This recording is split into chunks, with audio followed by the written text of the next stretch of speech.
I am so excited to introduce my guest. Tonight, I am bringing on a soil expert. Now, a lot of times when I'm helping my clients purchase properties for homesteading, they often ask me, Tim, how do I transform dirt into soil? What if I know that they've sprayed Grazon on this property? Can I remediate that?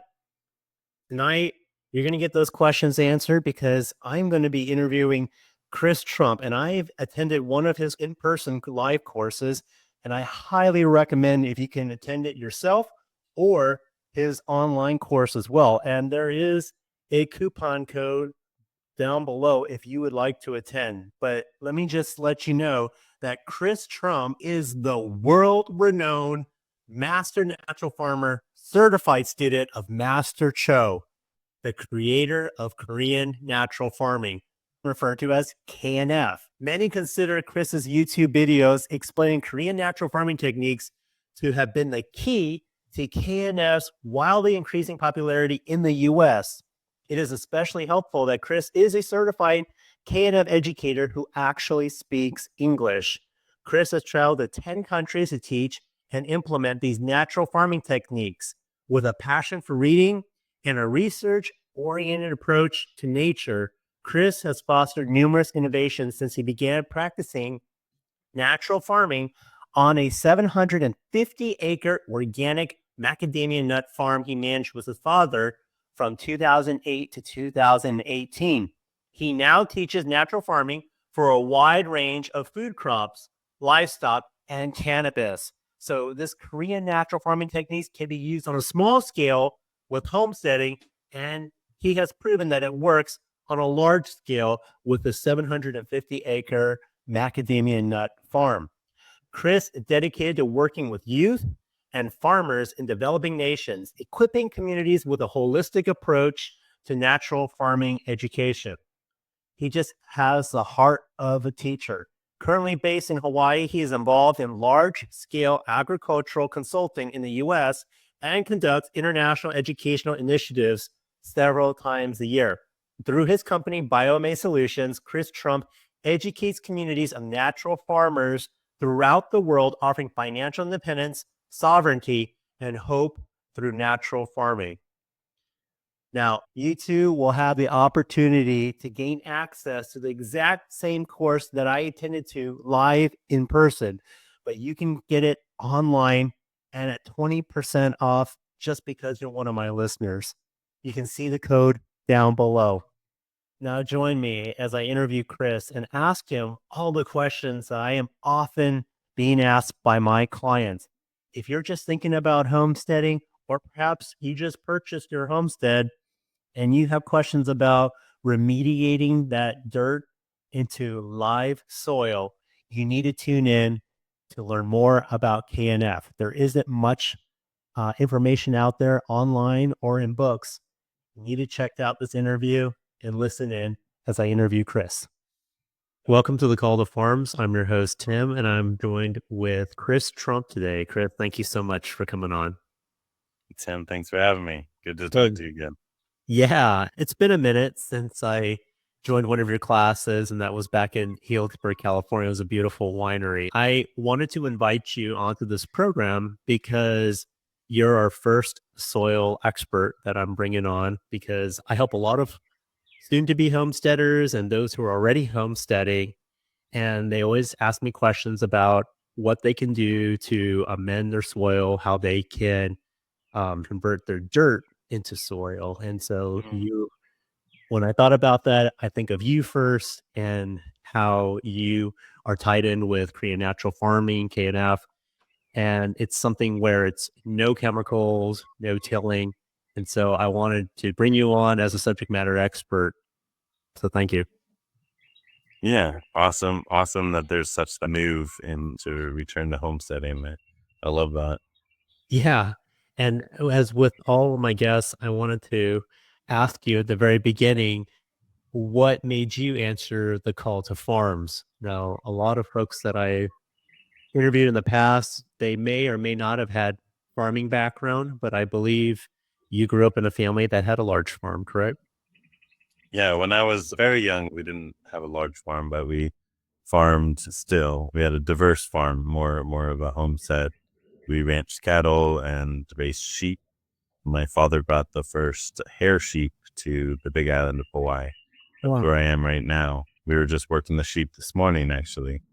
Still has a very small herd, about 60 sheep, about 25 ewes. And yeah, but we did pineapple and pigs and eggplant and all kinds of things when I was little. And then we got about 30 years ago, we got into farming macadamia nuts. So I definitely grew up pruning trees and doing all the things. I like to think that by raising my children while they're still young and farming, it's going to teach them some good skills for the Oh, future. that's absolutely. That's, I love that for my kids. I want more and more. I'm always like, how can we be around the farm more? I mean, they go to school in kind of suburbia, there's ag land around, but the farm's not there. So yep, You've got they love five they children, love it. right?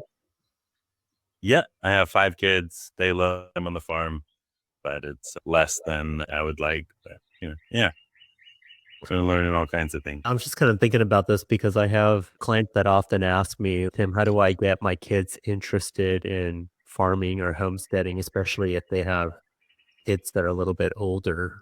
Yeah. No, I think, the proximity to the farm is one of the easiest ways. If a normal part of the day or the week, if a chore is part of the, normal life that touches the farm, they might not love it while they're growing up, when they're young or whatever, but that eventually becomes a badge of honor, a point of pride. You'll hear them brag about it. We were just talking about my sister while we were working the sheep. My sister's a year older than me, my stepsister, gorgeous blonde, and lives in San Diego. And my dad was saying she still will claim one of her claim to fame in San Diego is that she can castrate a sheep. Yeah.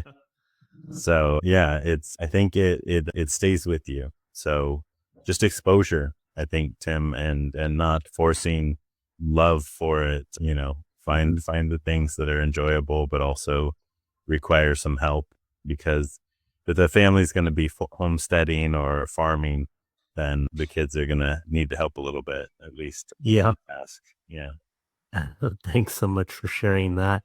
So you mentioned your family had cattle and sheep. That's what we have right now. And then transitioned to Macadamia nut. macadamia nuts. Yeah. And that led you to Korean natural farming? It did. Yeah, that was definitely my gateway to natural farming. After college, I came back and was managing the farm with my dad, and we needed a better way to farm. It's quite expensive to farm in Hawaii.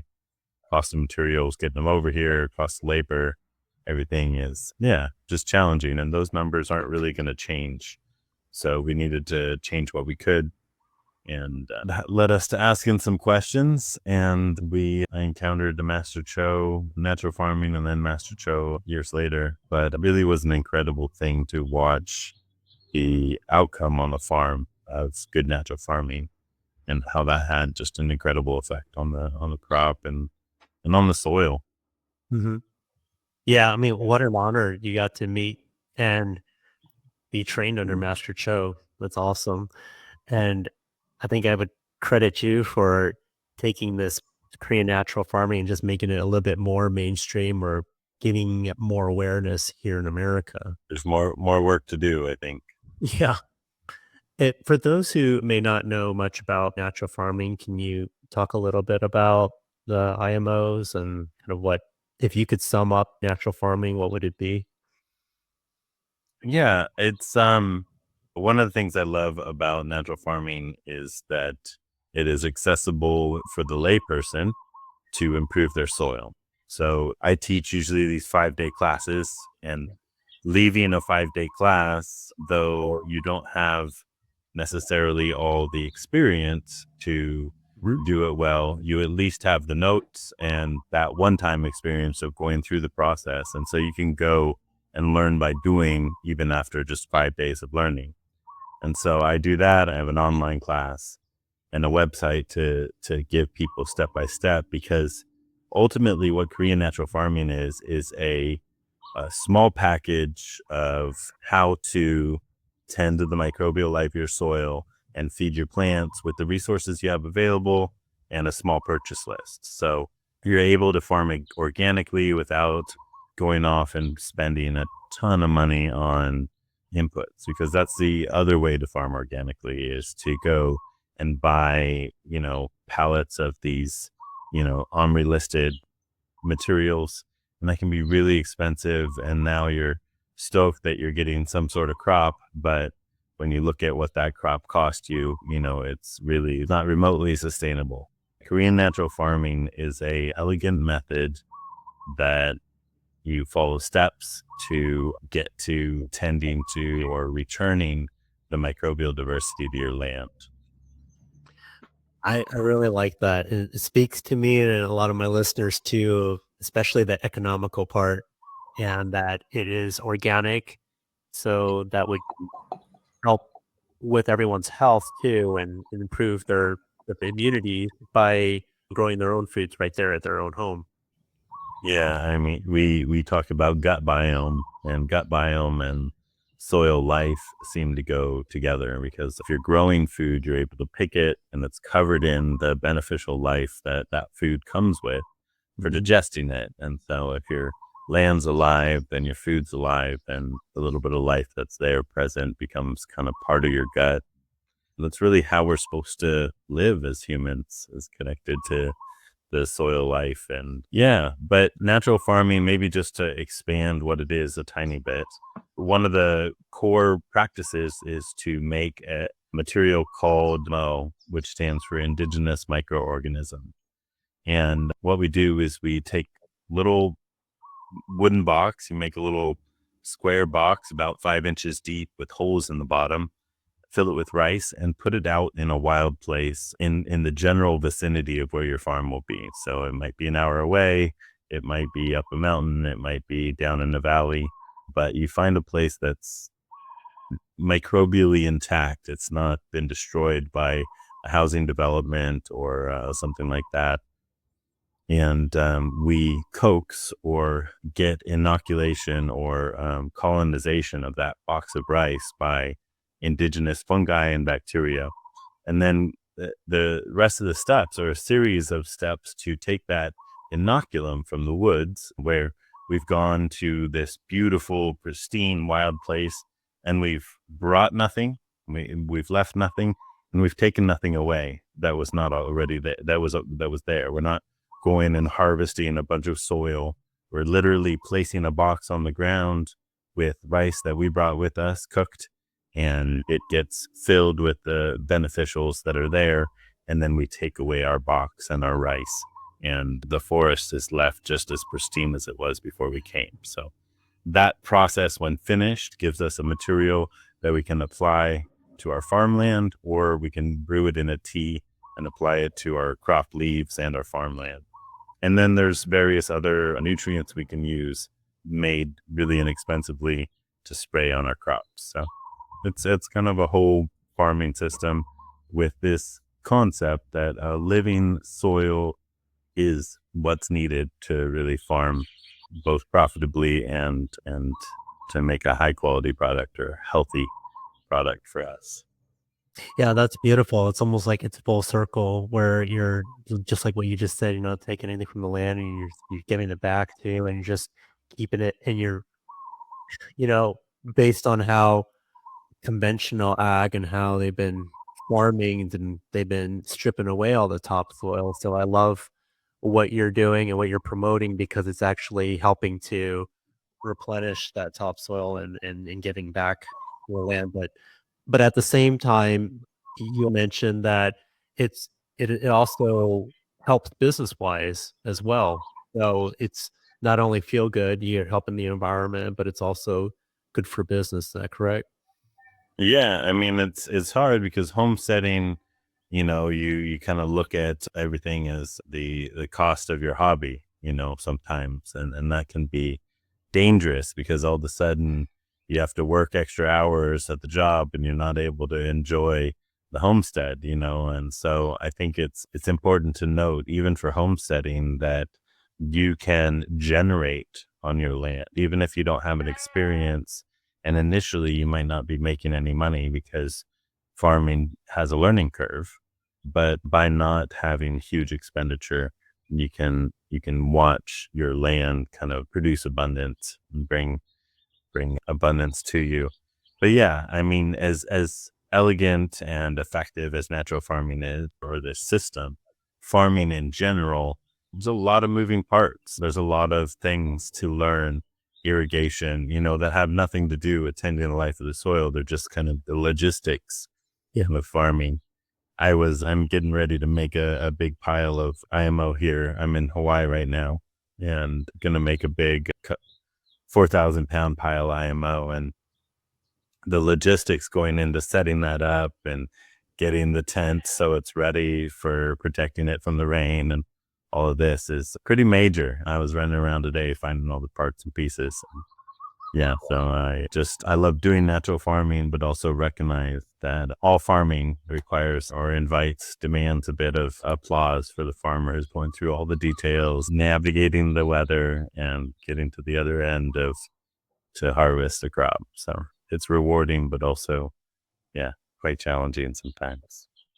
Definitely. I know I have a small farm myself, so I understand all the challenges and I can appreciate that.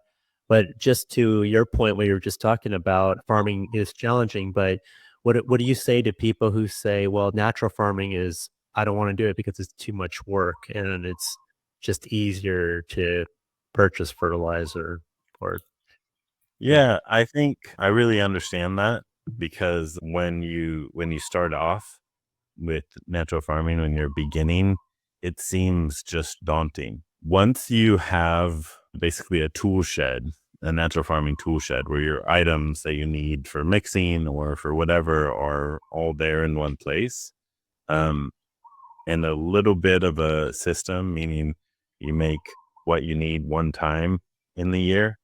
Once you're doing that, natural farming is not a lot of work. It's actually a reduction of work. And that's really what everybody should get to with natural farming. That's the aim. You want to create efficiencies, create something once. If you're making a box, wash it out, hang it up so that you don't have to make a box next year when you want to do another round of IMO. I genuinely say, as somebody that really, when I work with clients, I'm working with a lot of larger farms in the last 3 years. And the job, as they say, hey, we want to make this transition, we want to do this. My role for them is to set up their lab. Because once their lab's in place, all the things are there labeled and they have a spot on the shelf and they know how to refill them, they don't have much to do. I was just in Bakersfield. Mohammedan olive oil grows pistachios and almonds and olives down there, about 350 acres. And there was a lot of steps to get their lab in place. But now all they're doing all this year and in the next year is making tea and spraying it on their orchard. And they're set. They're cooking with fire and really happy about it. Trees are responding really well. Their workload is to mix up some of this microbially rich solution that is going to protect them from disease, also help the soil to cycle nutrients. Takes them 5 minutes to mix up. They have a little dial on their tank, so they get to work. They spin the dial to 80 minutes, which fills up their 500-gallon brewer, and then they spend about 5 minutes dropping the bags of IMO and nutrients in, and then they walk away. Their brewer's running now. Their crew is going to come to that tomorrow or the day after tomorrow and spray it onto their orchard and then wash it out. And that is 100% of the work needed for natural farming on the 350 acres. That's what they're doing. They just have a spray routine that's happening. So, that all said, they're doing maybe an hour a day, 3 days a week, to run their natural farming program. And yeah, That's that's pretty big. That's wonderful. So you help organize it for them, and once they have it all set, then it really doesn't take that much time, an hour a day for only 3 days a week. That sounds great. Um, that's right. You do consult for these large businesses and corporations. That's great. What about for the small farmers and the homesteads that I work with, and they don't have much experience and they want to start farming right away? What would you recommend would be, a good first few steps for them so that they can start seeing some results? Yeah, I mean, I love natural farming and its use even in the homestead and a home garden. But I think really for a small homesteader, the first steps are planning. Really, you want to do all these things, which is great, but sit down with a paper and pen, maybe a pencil with an eraser, and really think out kind of time, what you want your workflow to look like, and crop, what you want to have from your land, maybe what you want to have for bartering. Bartering can be a thing when you're a homesteader. You can go to a farmer's market and trade, or um, do you want to sell your crop? Do you want an overabundance that equals somebody sitting on Saturday at a farmer's market, or a ship to deliver kind of system? Do you want to make grandma's recipe of sauerkraut and put it in jars and, sell it on your website? What is your, long vision, goal, dream? And if you have that kind of goal in mind, you can write it down with a piece of paper, but also then take incremental steps towards it. What I would caution against is, man, I like this thing and I like that thing and I like peaches. And so you just start doing all this stuff, right? You're throwing it in the ground, you're planting, which is amazing. All of a sudden now you have chickens and pigs and a horse and some cows and, crops in the ground. And you're like, wow, I actually don't have enough time in a day to do all these things. And my kid wants to play baseball, and I still got to work because the farm's not paying me anything. And now it's a point of stress. So I think a homestead can be a real joy, and you're not going to produce all you need on your homestead if you're just starting out. Not going to happen. I know some incredible people that have worked hard and learned for a long time, and they homestead and produce most of what they need, and they do it all the time. They don't have another job. They're able to be there farming all the time. And so I think just realistic expectations and realistic goals is my huge encouragement. And then trees are always the first thing you want to put in. When's the best time to plant a tree, Tim? I don't know. I would say anytime, but I would. You know, yeah. This is an old adage. You ask when's the best time to plant a tree, and the answer is 20 years ago. That's And the right. second best answer is today.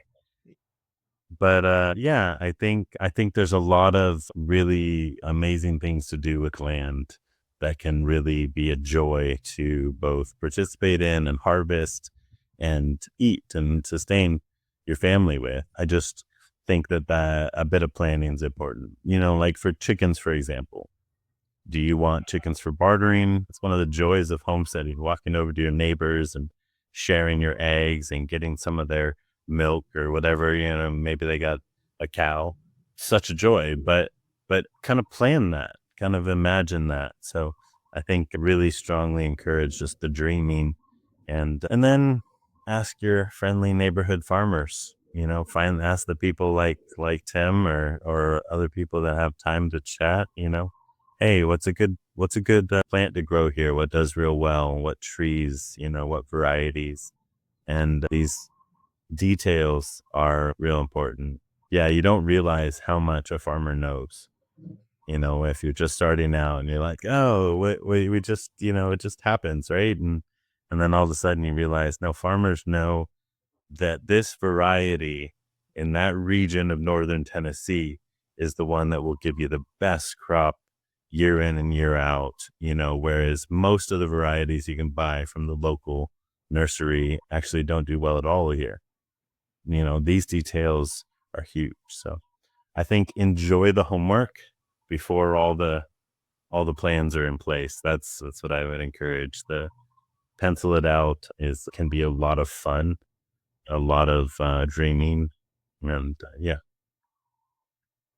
I really like that answer. It's really beautiful because I tell my clients that all the time. Don't rush into and feeling, I guess, pressured into getting into everything, especially if they start watching on YouTube or surfing on Instagram. It's like, well, I need to have a dairy cow, which we do have dairy cows as well. We need to get chickens, we need to get everything. And then before you know it, it's overwhelming. And you And need a high paid professional if you're going to go on vacation, because he needs somebody right, who knows how to do all those things. because I mean, most of the time you're like one foot in the system, one foot out. You want to grow food and be self-sustainable, but at the same time, you still want to go on vacation. And like you mentioned, maybe your child wants to play baseball. And so, I mean, that's life. And so I like that you said plan it out and take your time. And I tell my clients that all the time, like you don't have to get hundreds of acres. You know, make do with a quarter, a half an acre, 1 acre. It's just what you make of it. And going back to what my original question was like, what they can do, how they can ramp up quickly, because I'm an impatient person. I originally came from California in the Bay Area, and I wanted to ramp up quickly. So my wife and I, we went to Polyface Farms and learned from Joel Salatin on how to Nice. rotationally graze our animals. And after doing that and learning how to harvest chickens, we're like, we can do it.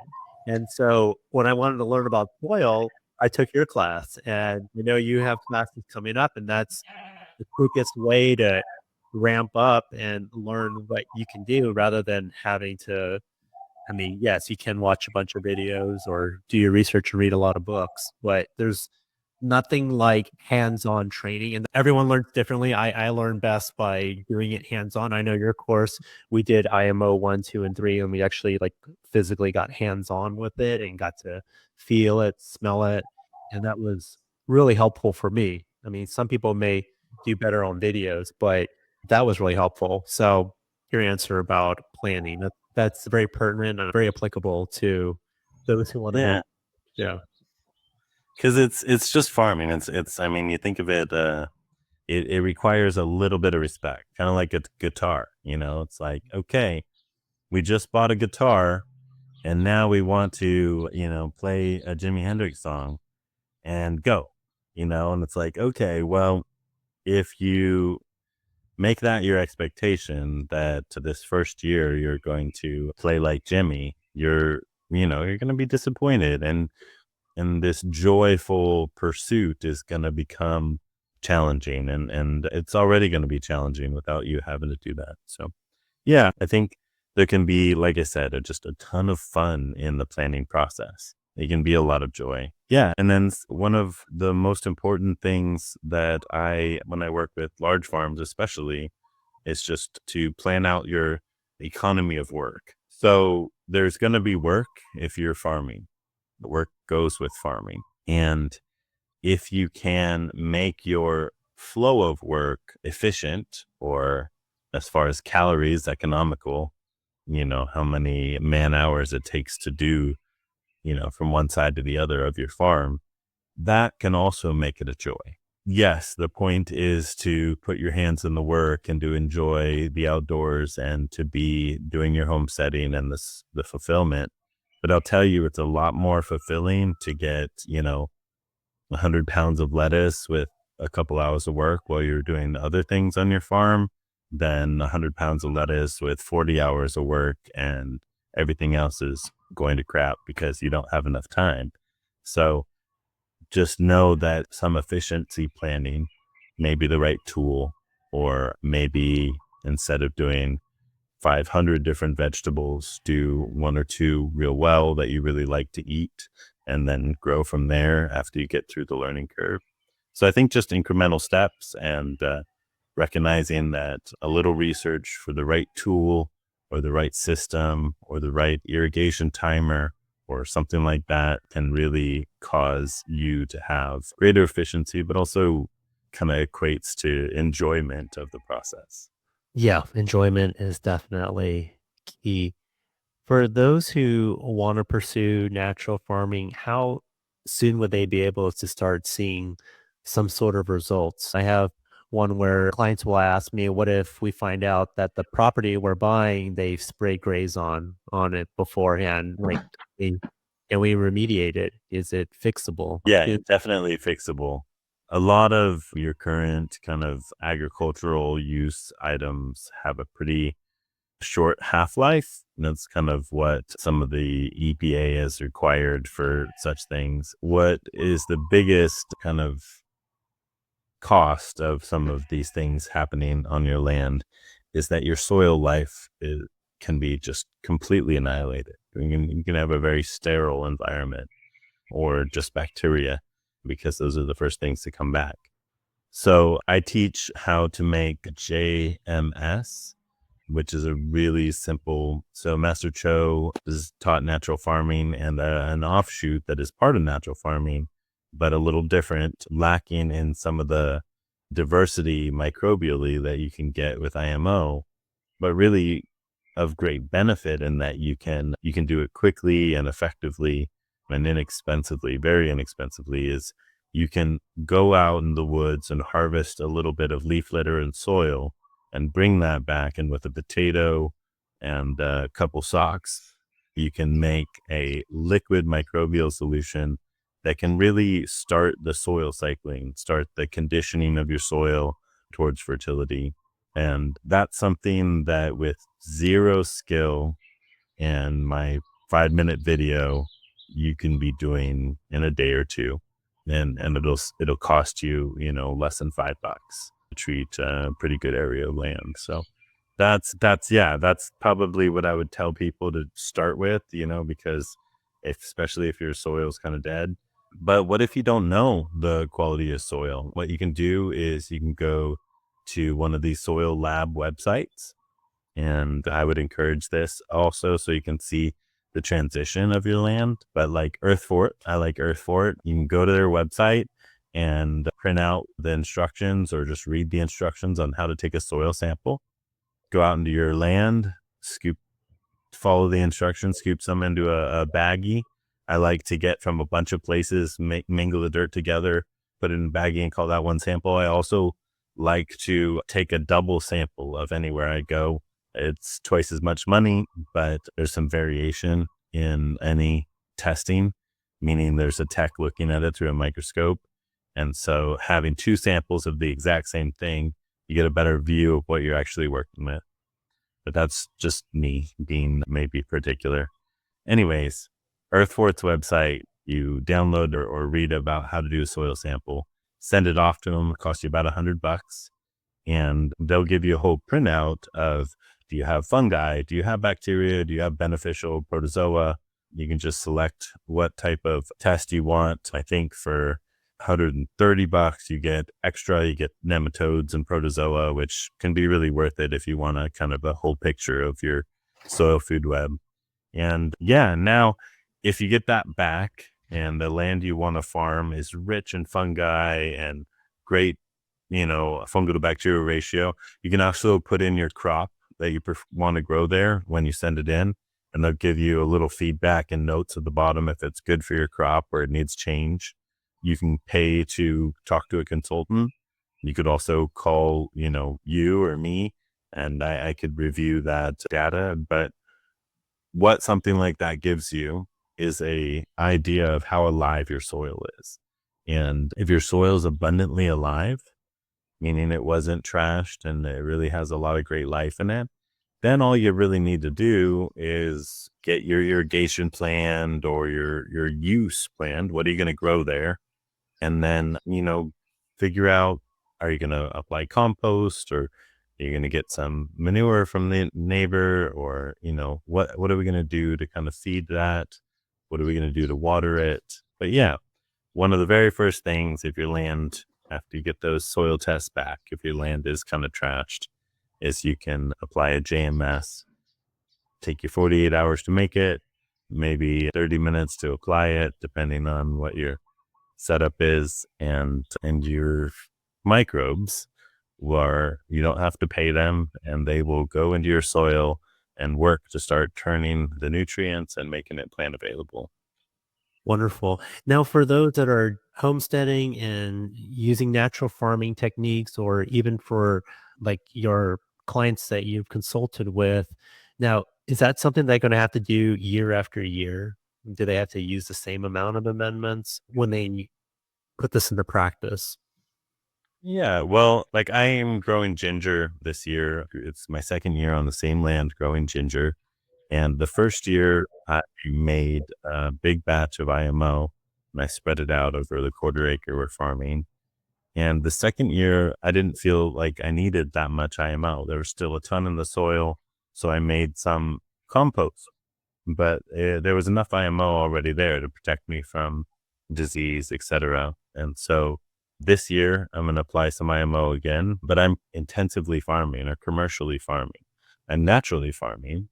So really caring for the soil, but I'm making ginger. So I'm going to rip up the ground, I'm going to disturb it.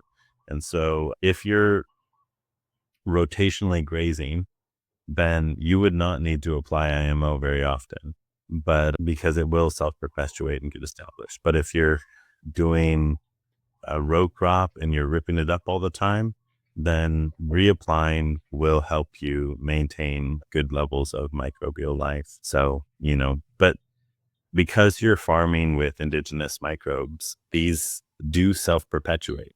They don't disappear. If you buy a product from the store, generally we're not seeing that stay there after 6 months. So this is something that will kind of improve your soil over time. It's a great thing to start with because you'll just see improvement over 3 years. But yeah, once you have soil life really abundant, then it's really, if you're taking a bunch of crops off the land, then bring in compost or make some compost. So you're really feeding that soil and that microbial community. So they have lots to work with to grow your veggies real big.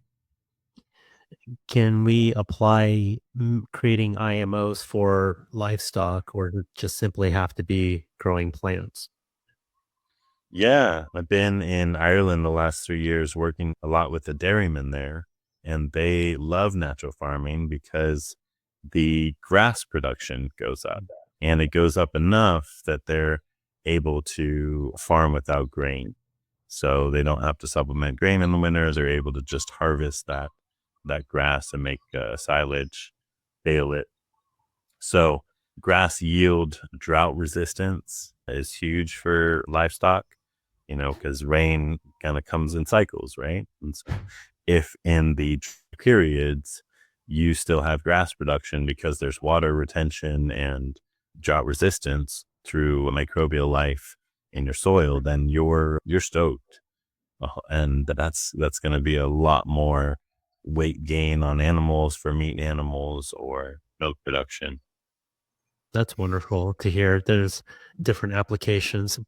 What about different climates? What if someone is living in a more arid region, like in the desert, and you still apply natural farming techniques? Yeah, because we're harvesting indigenous microbes from these wild places, they already like this temperature, barometric pressure, rainfall kind of in that zone. So desert microbes can cycle desert soil. I live most of the time in Boise, Idaho, and it's high desert. And we've had a lot of success with the farmers there using natural farming. You're talking about keeping things fun. How fun can it be working with the soil? I was wondering if you could talk a little bit about IPMO. You've alluded to the fact that there are changes. There's always something new to learn in your field. Yeah, I think it can be a ton of fun. I have a friend that's doing a garden class for kids in elementary school in Sacramento using natural farming. And, there so much of natural farming is taking this incredible, plant from nature and turning it into a potion that feeds plants in your garden, and that can be really interesting. It's kind of like alchemy for kids. But I've experienced the same, as an adult, walking through nature and learning from it as we go. Nature taught me about wild predatory fungi for our farm here about 10 years ago. And it's been a lot of fun to trial that different places and see the effects of kind of bug pressure resistance that comes from farming using this technique. So what we do is we go out into these wild places, but instead of just rice, we put insect carapace or carcasses in with the rice. And in the kingdom of nature and in this incredible complex flow, that symphony that nature is, a lot of the bugs that eat plants, that are beetles and scales and grasshoppers, locusts, all these different things that chomp on our plants, a lot of them have some amount of chitin protein in their bodies.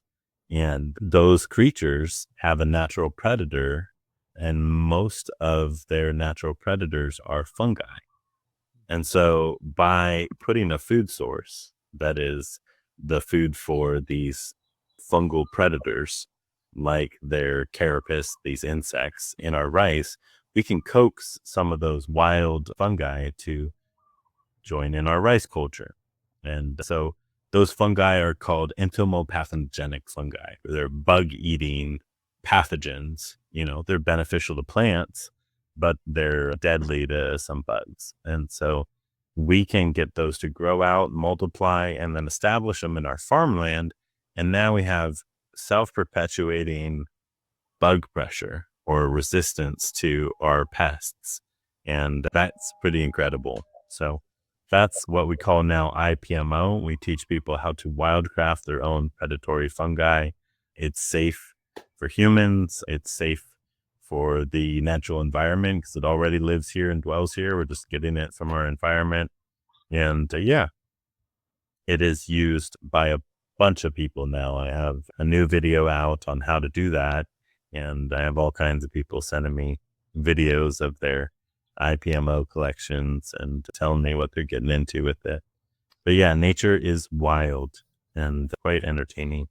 But if you have your soil right and maybe some IPMO, if you have a lot of bug pressure, we don't need a lot of bug killers. We don't need pesticides really, because we're not dealing with bugs in healthy plants, not like other crops are. And I deal with some crops that are the most susceptible to bugs, and they aren't dealing with any, even though there's lots around, because their soil's so healthy. And a healthy plant that's able to get all the minor minerals it needs and diverse nutrients, they produce complete proteins in their cell walls. So, when a bug comes and looks for a place to eat, if this plant has this huge, thick, think of those. You ever ordered like a memory card and it comes in this package that's like impossible to open? Yeah, frustrating. Yeah, the bugs are coming to this Fort Knox of a shell around the juicy goodness on the inside of the cell. And they say, I'm not going to eat that plant. That plant's got too much packaging and it'll cost me too many calories to get into it. I'm not going to get enough out of it. I need to go find something that's a little more ready-made food. And so, yeah, just by making our soil alive, we can really have the healthiest plants for the human, but also plants that are going to survive in spite of or without bugs or disease. Yeah, I like that. So it's almost like us as humans too. The healthier we are, the more resistant we are to Yeah. catching diseases. Yeah. Soil life, gut life. They're Yep. very similar. It's all together. Can you tell me a little bit about your company, Biome Solutions? I started doing this and I was just teaching, and I made a company. My website was just christrump.com because there was name recognition, and I had an advisor that told me to do that. And I was like, whatever, it just, place people can find it. And I decided a couple years ago now to move away from that because I want to move to a community run org. I have a bunch of really incredible people I know around the world, but also around this natural farming community, that I would like to join arms and see a shift in the world of agriculture that we live in. And so I've started just creating framework for community participation, community benefit. And so biome is two different words kind of joined together. Bio meaning life and all things pertaining to it, and may meaning metamorphosis or change, the shift. And so I think that for the life of the land and the life of this incredible earth we have, we need shift and the change. And so, yeah, maybe a catalyst company. And right now, I provide education. I have a online class, and we can, I don't know if it would be, for your listeners, we can make a 20% off coupon. Tim, tell me, I'm going to write it down right now. What would you like the coupon code to be? Let's make it something that's your podcast. Well, it's my podcast is called The Farms. But, Call it Farms? Yep, called The Farms. All right, then the coupon code is, if we don't have any spaces in call to farms, right. it will be call to TO Yep. farms. And that is what it will be. So you can't see it. There it is. All right. I'm going to go right after we get off this. And All right. Thank you. because that would be the easiest way to kind of jump in. There's a bunch of knowledge on composting in there and how to do IMO 1 and all that, but a 40-hour class on how to do natural farming, kind of just like you took. And I'll go ahead and stick a coupon code in there, 20% off for your listeners. Yeah. And then the rest of the website, it's a bunch of free materials. There's a calculator on how to plug in, I made this, I want to spray this. What's the ratio? Plug it in there. And then, yeah, more to come. That's exciting. I love what you're doing. Definitely want to help promote what you're doing as well and just get the word out to as many people as possible. Where else can my listeners find you? Yeah. So the website is biome.solutions, and there's no .com, it's just .solutions. And then there's nutrients there. So OHN takes few months to make. If they need it immediately, that's something I sell. You can find me just on YouTube, just search Chris Trump, and then kind of post on social media. I have one social media that is kind of just a journey of the things I'm up to and helping a farm or being here harvesting ginger. And so that's at Soil Steward, STEWARD. And yeah, I'm, just continuing to navigate how best to, see that change, realize that I want to see in the world. And yeah, there's some really amazing people that I get to work with and participate with along the way, self included. Thank you. So what is your hope or what is your mission then? I would love it that when my kids are buying food for their families, I have 5 kids. We talked about that earlier. When they're buying food and they're my age, that the whole grocery store is medicine, that there's just the awareness has come to agriculture, but also to consumers, and all the food is good for you instead of it being, right now, a lot of people can't even eat the wheat or the soy that we grow. And that's, we grow it in mass all over the country. And what if all of a sudden all of that stuff was consumable because there's nothing toxic being used and nothing non-human safe being applied? I mean, we can eat and drink everything we make in natural farming for the crops. We can bathe in it. It's not going to hurt us. So, yeah. I want to see that kind of systemic shift. Yeah, I think that's absolutely beautiful. That's absolutely why my family farms, why we chose to do that, and why we're teaching our children to do that, and why we want to encourage others to pick up a shovel and do it as well. So thank you so much for what you're doing. And, as someone who attended one of your in-person classes, I definitely learned a lot and enough to, be dangerous to, be able to apply some things right out the gates from day one. I love the fact that all the different solutions you talk about. It's more of just as needed basis, and there's doesn't have to be such a like a regimented thing. And so I think oftentimes when you get in the homestead, you kind of get stuck in your head a lot. But you gave some really good golden nuggets during this interview on like planning ahead. So definitely check out biome.solutions and type in call to farms to get 20% off. And you can get access to that online class and be able to get up and running in no time. Thank you so much, Chris, for your time. I really appreciate it. It was wonderful to be here. And yeah, good luck to all the homesteaders.